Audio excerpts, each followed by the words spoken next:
Objectives are statements that define the intention of your proposed activism and its intended effect on the target beneficiaries. Many people have heard the term SMART objectives, which are often used in marketing and in business planning. In the development sector, however, SMART objectives have not enjoyed as much enthusiasm and attention. It is not so common to find organizations that actually invest time to sit, discuss, and agree upon a set of SMART objectives. There are many reasons for this.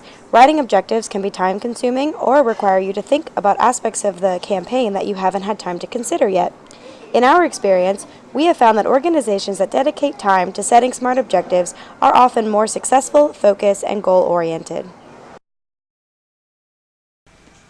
Using SMART objectives is one of the most useful tools for accountability. Without knowing your destination, it's impossible to know in which direction you're heading. We can use SMART objectives to guide our actions and to ensure that we're staying on track with what we set out to do. Secondly, SMART objectives are key for developing a strong monitoring and evaluation plan. We use them to create indicators to monitor how much progress and impact we've made. Writing clear and focused objectives is not easy and often requires many rounds of revision, but it is a crucial step in creating actionable next steps strongly linked towards reaching your goal. SMART is an acronym for objectives that are specific, measurable, actionable, relevant, and time-bound. SMART objectives are used to ensure that you create precise and effective objectives to guide your organization. There are slight variations in what the acronym stands for, but all variants are focused on creating clear, implementable objectives that can be used to develop indicators. One of the biggest challenges is being able to clearly describe what you will do and how you will do it. By reading your objectives, anyone should be able to understand what you are doing, how you will do it, how you intend to measure success, and when this will be accomplished. Now let's review each component in a bit more detail. Specific means that you need to clearly state what you intend to do and how it contributes to your overall goal. Specific is the most important aspect of writing clear objectives because it gives you the opportunity to describe how you intend to reach success. It's best to avoid general statements such as to improve capacity or to improve knowledge, and to focus on providing as much concise detail as possible.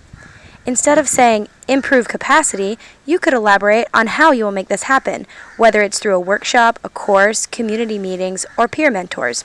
If you are clear about the kind of capacity strengthening needed, why it's needed, and how it will be achieved, you will have created a much more useful tool for planning your activities and next steps. Your objectives must also be measurable. You must be able to measure your results to determine if you have been successful in reaching your objectives. It's the difference between feeling a project is successful versus actually knowing that it is. What's more, ensuring results are measurable means that your project is more easily compared and contrasted against other projects, so best practices can be determined. Keep in mind that most donors also want to know how the success of your project can be evaluated.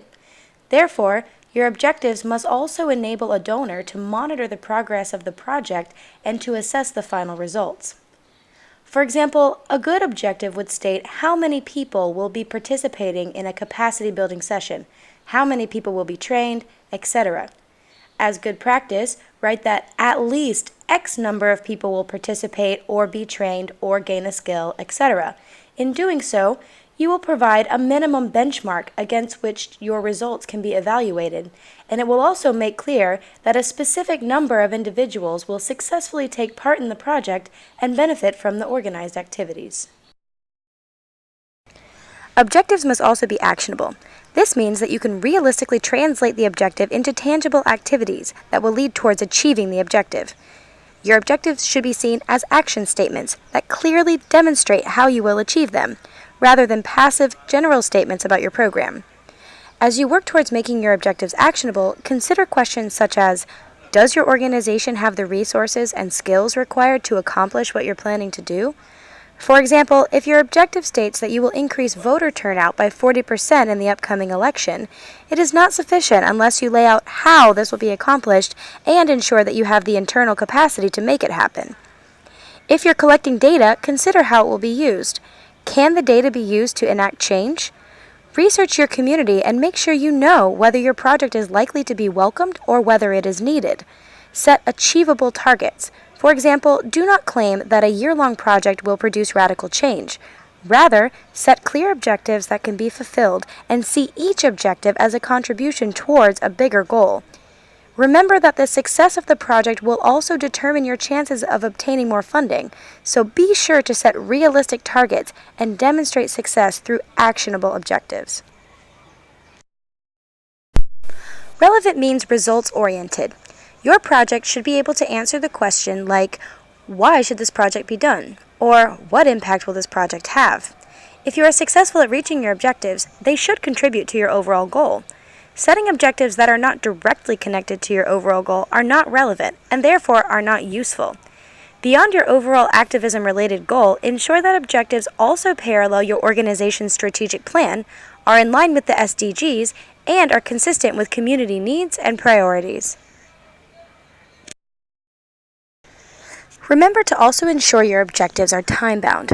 You can draw on the results of similar projects and observe what is happening in your community in order to decide how long it will take to complete a task. By specifying when you intend to complete tasks, you are also remaining accountable and making it easier to complete M&E activities. Consider all the steps you intend to make, from advertising the project, gathering interested parties, negotiating your goals with those of your target group, and starting the activities. Take note of other events that might become an obstacle before reaching your goals on time, for example, if there is an upcoming election in your country. Finally, keep in mind the deadlines and funding cycles of donors and ensure that you're capturing their needs and requirements when writing objectives.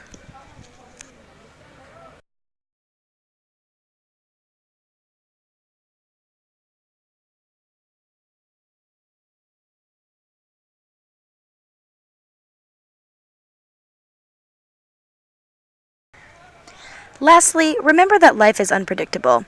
As such, it is important that your objectives are flexible and negotiable. This does not mean that they should be vague or general. They must be extremely precise and detailed, but they also convey the idea that, throughout the development of the project, you will constantly engage with said objectives to make necessary changes when appropriate. Looking at this table, we can see how to improve certain aspects of an objective to make it smarter. The first objective says, to build the capacity of rural women farmers to use modern farming methods. This objective lacks specificity. If I had no familiarity with your organization or your work, it would not be clear to me how you intend to build the women's capacity. One way we can make this more specific is to indicate which methods of capacity building we will use and which method or methods they will learn.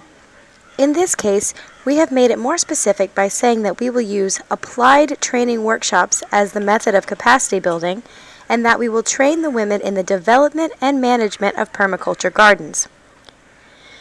Moving down, we see that the objective states that women will have better harvests. This is not measurable.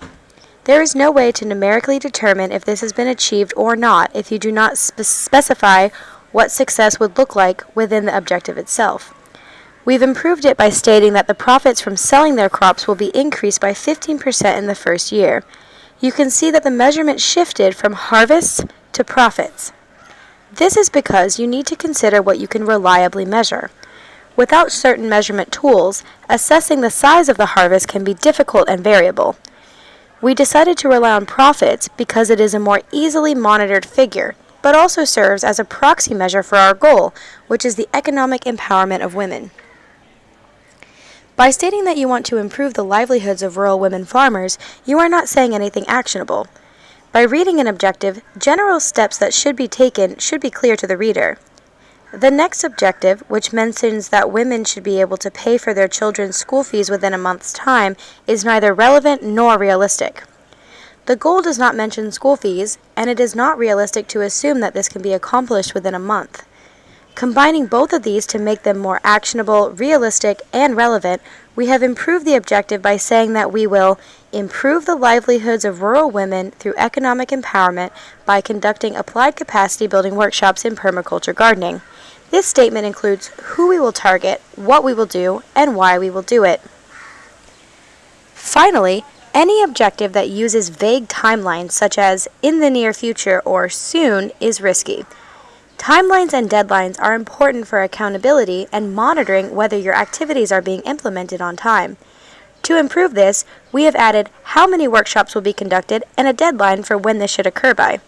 Our final objective now reads, to economically empower at least 150 rural women farmers to increase their harvest profits by 15% in the first year by conducting applied workshops in the development and management of permaculture gardens in 15 districts by January 2018. Consider the difference between the following objectives. Objective 1, to improve organizational capacity to produce and use data. Objective 2, to conduct one 2-week survey methods workshop with 2 organization members by April 2017. And Objective 3, to strengthen the capacity of at least 2 program officers to conduct surveys for improved M&E to be achieved through their successful enrollment, attendance, and completion of the DataShift 2-week remote course in survey methods by April 2017.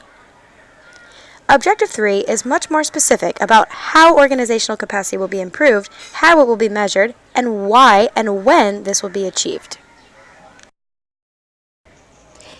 In our last example, we can see the difference between a not smart and a smart objective for promoting safe sexual practices in youth to reduce STDs and unwanted pregnancies.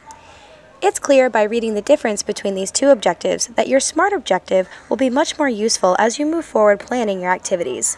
It is specific, measurable, actionable, relevant, and time-bound. And now for our discussion, we're going to consider the difference between the objectives on the previous slide, our not SMART objective and our SMART objective. For our discussion questions, we're going to start with looking at the second objective and considering why it is considered SMART. Review why it is specific, measurable, actionable, relevant, and time-bound. For question number 2, we're going to define the who, what, when, why, and how of the objective. Who is it affecting? What are they doing? When will they do it? Why are they doing it? And how will they carry it out? And finally, for question number 3, describe how the second objective would be considered measurable. Consider the methods that you might use to measure this objective and determine success.